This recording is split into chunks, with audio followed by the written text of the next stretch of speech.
আজকের ক্লাসে টপিক হচ্ছে সমদ্বিবাহু ত্রিভুজ। আজকে আমরা সমবাহু ত্রিভুজের সমস্ত কিছু নিয়ে আলোচনা করব, সংজ্ঞা, কিভাবে অঙ্কন করা হয়, বৈশিষ্ট্য এবং সূত্রগুলো। তাহলে শুরু করা যাক আজকের ক্লাস। তাহলে প্রথমেই আমরা সমদ্বিবাহু ত্রিভুজের সংজ্ঞাটা দেখে নিই। সম অর্থাৎ সমান এবং দ্বি মানে হচ্ছে দুই, তাহলে কি হবে? সমান দুটি বাহু। আর ত্রিভুজ, যে ত্রিভুজের দুটি বাহু সমান এবং একটি বাহু অসমান তাকে সমদ্বিবাহু ত্রিভুজ বলা হয়। অর্থাৎ একটা ত্রিভুজে যখন দুটি বাহু সমান হবে এবং একটি বাহু অসমান হবে তখন তাকে সমদ্বিবাহু ত্রিভুজ বলে। এবার পেন্সিল কম্পাসের সাহায্যে আমি তোমাদেরকে সমদ্বিবাহু ত্রিভুজটা দেখাচ্ছি। দেখো, এখানে আমি দুটো বাহু নিয়েছি, একটা হচ্ছে 3 সেমি আর একটা হচ্ছে 4.5 সেমি। এই 3 সেমি এবং 4.5 সেমি এই দুটো বাহুর সাহায্যে আমি একটি সমদ্বিবাহু ত্রিভুজ তোমাদেরকে এঁকে দেখাবো। তাহলে প্রথমেই আমরা স্কেলের সাহায্যে একটা সরলরেখা অঙ্কন করে নিই।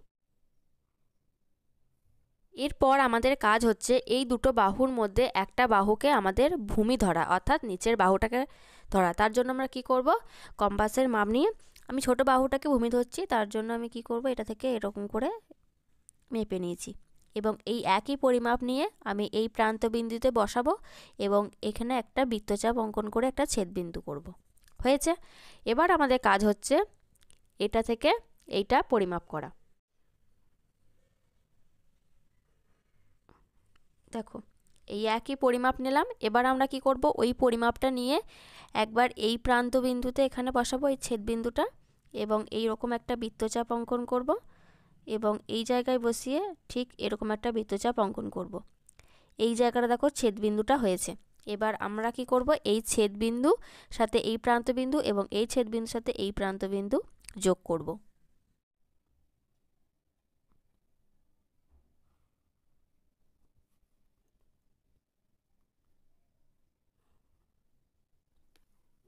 আমাদের একটা সমদ্বিবাহু ত্রিভুজ অঙ্কন করা হয়ে গেল। নাম দিচ্ছি আমি এ বি সি, যার নিচের বাহুটা হচ্ছে 3 সেন্টিমিটার আর এই পাশের বাহুর দুটো হচ্ছে 4.5 সেন্টিমিটার, অর্থাৎ 4.5 সেমি করে। এই বাহুটার সাথে এই বাহুটা সমান হয়েছে। বোঝা গেছে? এবার আসি সমবাহু ত্রিভুজের বৈশিষ্ট্যে। প্রথম বৈশিষ্ট্য হচ্ছে সমবাহু ত্রিভুজের দুটি বাহু সমান হয়। অর্থাৎ কি? দেখো, এই যে ত্রিভুজটা আমি অঙ্কন করেছি সমদ্বিবাহু ত্রিভুজটা, এখানে দেখো এই বাহুটার এই বাহুটার পরিমাপ সমান। অর্থাৎ প্রথম হবে যে সমবাহু ত্রিভুজে দুটি বাহু সমান হয়। এবার দ্বিতীয় বৈশিষ্ট্য কি? সমান বাহুর বিপরীত কোণগুলো সমান হয়। অর্থাৎ সমান বাহুর বিপরীত কোণ। এই যে ত্রিভুজটা দেখো আমি অঙ্কন করেছি সমদ্বিবাহু ত্রিভুজটায়, এখানে এই বাহুটার পরিমাপ সমান এবং এই বাহুটার বিপরীত কোণ হচ্ছে এটা আর এই বাহুটার বিপরীত কোণ হচ্ছে এটা। তার মানে হচ্ছে এই বি কোণ আর সি কোণের পরিমাপ হচ্ছে সমান। তাহলে সমান বাহুর বিপরীত কোণগুলো সমান হয়। বোঝা গেছে? 3 নম্বর বৈশিষ্ট্য হচ্ছে সমদ্বিবাহু ত্রিভুজ সমকোণী ত্রিভুজ হতে পারে। মানে একটা সমদ্বিবাহু ত্রিভুজের যদি একটি কোণ 90 ডিগ্রি হয় আর দুটো বাহুর পরিমাপ সমান হয়, সেক্ষেত্রে কিন্তু সমদ্বিবাহু ত্রিভুজটা একটা সমকোণী ত্রিভুজ। সমদ্বিবাহু ত্রিভুজের দুটি মধ্যমার পরিমাপ কিন্তু সমান হয়। আচ্ছা, মধ্যমা কেমন করে অঙ্কন করতে হয় তুমি তো জানো, তোমাদের আমি দেখিয়ে দিয়েছি কেমন করে অঙ্কন করতে হয়। এই যে শীর্ষবিন্দু থেকে অপর দিকে বিপরীত বাহুর ওপর মধ্যবিন্দুর ওপর অঙ্কিত বাহুটি হচ্ছে মধ্যমা।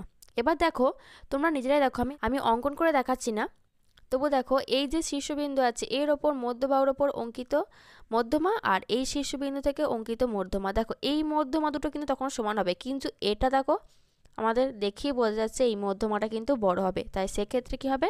সমদ্বিবাহু ত্রিভুজে দুটি মধ্যমা সমান হয়। আশা করি বোঝা গেছে। বা সমদ্বিবাহু ত্রিভুজের সূত্রগুলো একটু দেখো। তার জন্য প্রথমে পাশে এই ছবিটার দিকে একটু লক্ষ্য করো। এটা দেখো একটা সমদ্বিবাহু ত্রিভুজ আমি অঙ্কন করেছি, যার এই বাহুটার পরিমাপ আমি সমান করেছি এবং নিচের বাহুটা এই দুটো আমি এ বাহু বলে চিহ্নিত করেছি আর অসমান বাহুটি আমি বি বলে চিহ্নিত করেছি। আর এই যে মাঝে দাগটা এঁকেছি এটা হচ্ছে এইচ, অর্থাৎ উচ্চতা বা হাইট।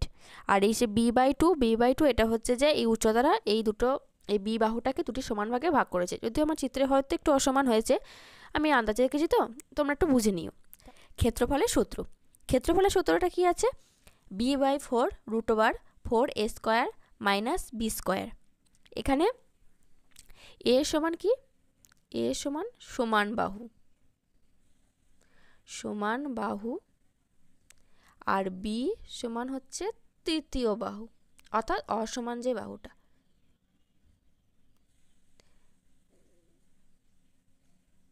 ঠিক আছে, এবার আমি এই সূত্রটা প্রয়োগ করে একটা উদাহরণ দিয়ে তোমাদের বুঝিয়ে দিই।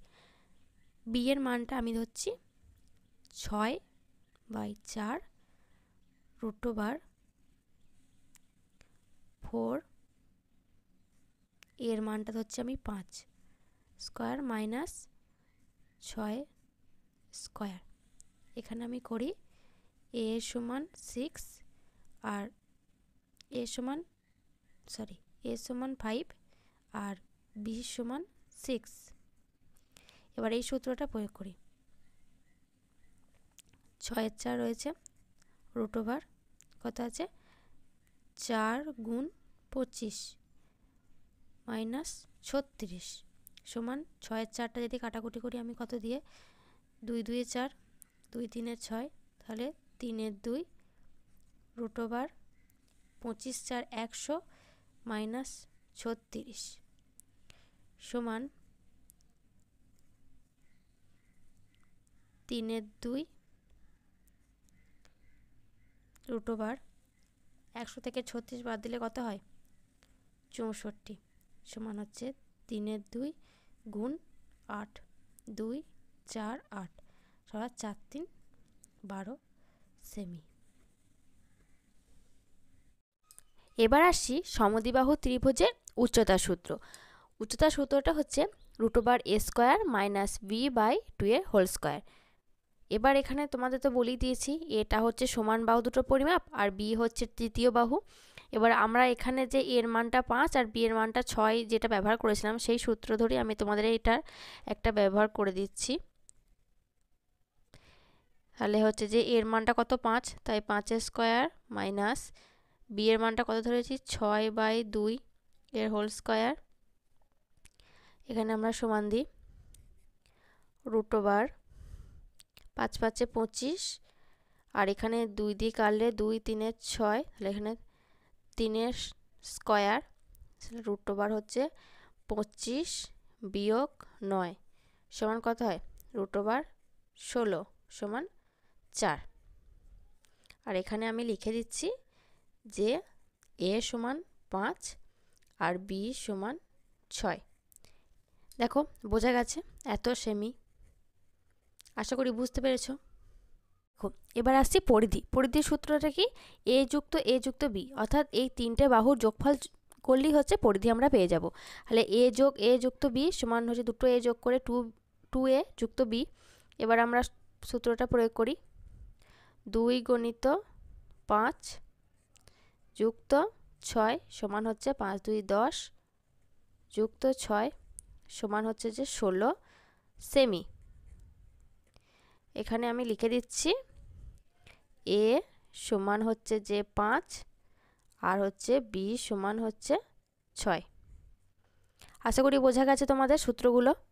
ক্লাস তাহলে এখানেই শেষ হচ্ছে, দেখা হচ্ছে পরের ক্লাসে। যদি তোমাদের কোনো জিজ্ঞাসা থাকে আমাকে কমেন্টের মাধ্যমে জানিও। ক্লাসটি ভালো লাগে অবশ্যই একটি লাইক করবে আর এরকম আরও ক্লাস পেতে আমার চ্যানেলটিকে সাবস্ক্রাইব করে পাশে থাকা বেল আইকনটি ক্লিক করে রাখবে।